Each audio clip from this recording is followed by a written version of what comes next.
Assalamualaikum warahmatullahi wabarakatuh. Selamat pagi anak-anak semua, kembali lagi bersama saya Desi Ayu Retnawdianingrum pada pembelajaran biologi pagi hari ini. Pagi hari ini kita akan melanjutkan materi yaitu transport melalui membran. Sebelum jauh, apakah kalian tahu sifat dari membran plasma itu apa? Ya, sifat dari membran plasma itu adalah selektif semi-permeable. Maksudnya apa? Bahwa membran sel itu hanya bisa dilewati oleh molekul atau zat-zat tertentu saja. Dan kenapa sih sel harus melakukan transport melalui membran? Ada yang tahu? Ya, karena sel memerlukan interaksi dengan sel lain atau lingkungannya untuk mempertahankan kelangsungan hidup sel tersebut. Lebih jelasnya, simak materi kali ini ya.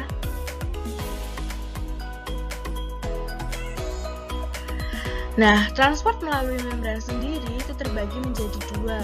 Yang pertama adalah transport pasif dan yang kedua adalah transport aktif. Transport pasif itu merupakan perpindahan molekul atau ion mengikuti gradien konsentrasi. Jadi dari konsentrasi tinggi ke konsentrasi rendah. Sedangkan pada transport aktif itu merupakan perpindahan molekul atau ion melawan gradien konsentrasi. Jadi dari konsentrasi rendah ke konsentrasi yang tinggi.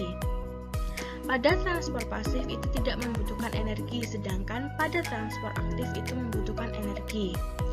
Nah, sebagai contoh agar kalian ingat, misalkan pada saat kalian sedang bersepeda, kemudian kalian melewati jalanan turunan. Apakah yang kalian lakukan? Apakah kalian akan mengayuh sepeda atau tidak? Berbeda dengan yang ini. Nah, ketika kalian melewati jalanan naik, kalian akan cenderung mengayuh sepeda tersebut.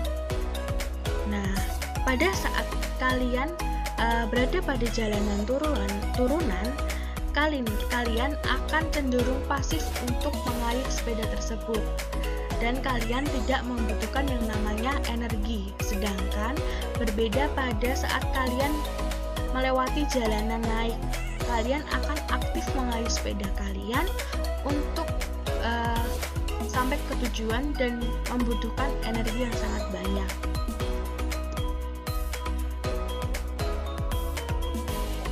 Nah, transport pasif sendiri ini terbagi menjadi dua, yaitu difusi. Yang terbagi menjadi dua yaitu difusi sederhana dan difusi terfasilitasi atau terbantu. Yang kedua adalah osmosis. Untuk lebih jelasnya, simak animasi berikut ini ya.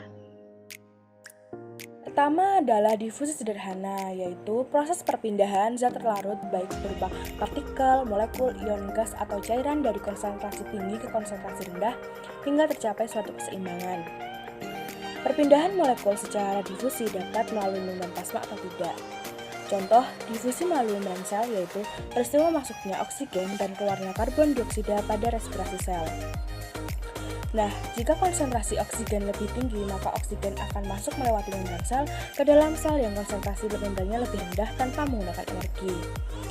Perlu diingat ya, jadi difusi sederhana itu melewati bagian lipid pada membran sel. Nah, yang bisa melewati itu adalah zat terlarut bersifat nonpolar.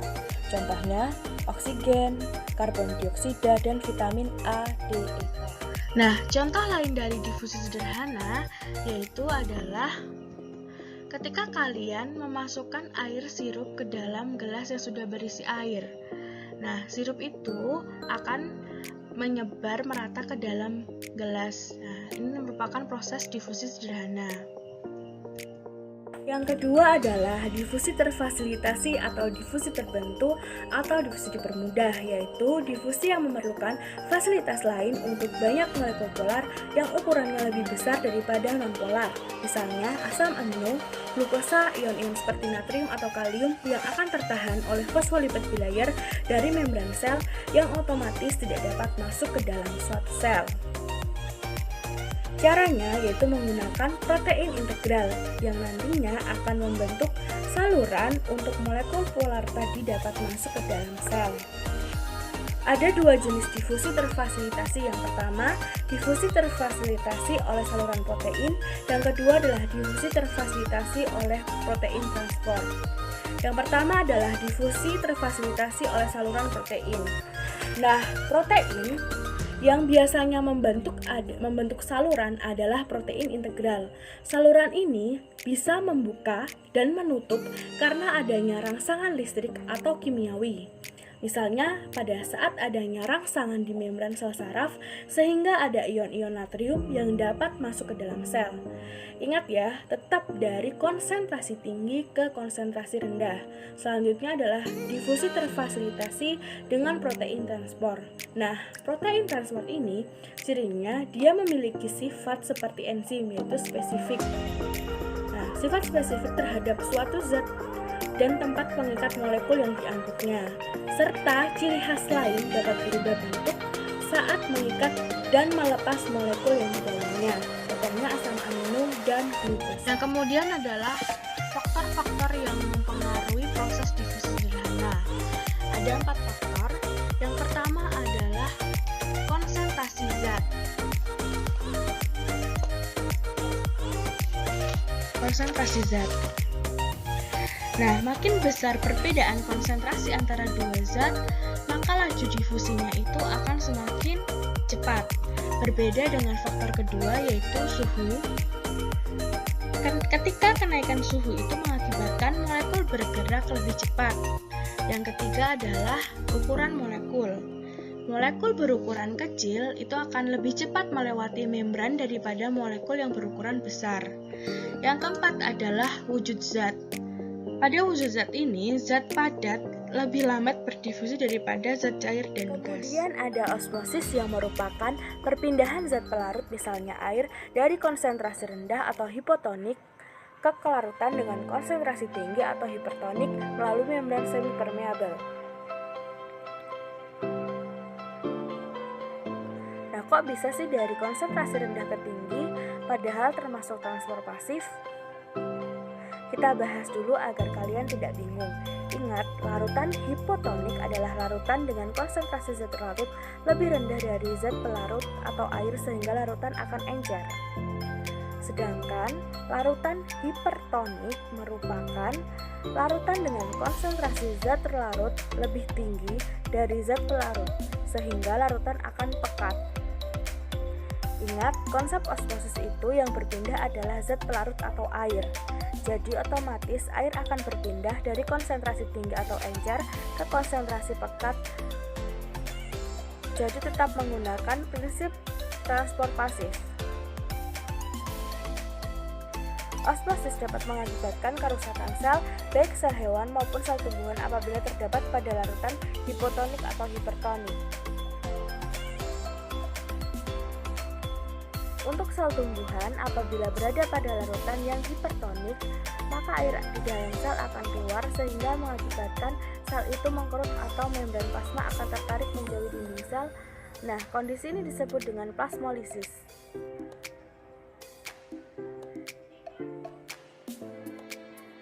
Jika tumbuhan berada pada larutan isotonik yang konsentrasi di luar dan di dalam itu sama, maka akan menjadi lembek atau flasid.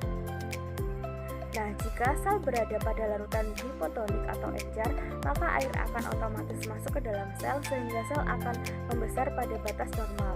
Nah, peristiwa ini disebut dengan turgid. Untuk sel hewan, ingat, sel hewan tidak memiliki dinding sel jika berada pada larutan isotonik, volume sel hewan akan normal atau stabil. Jika sel hewan berada pada larutan hipertonik, air dalam sel akan keluar dari dalam sel sehingga sel akan mengkerut atau mengalami krenasi. Sedangkan jika sel berada pada larutan hipotonik, maka air akan masuk dalam sel sehingga sel akan mengembang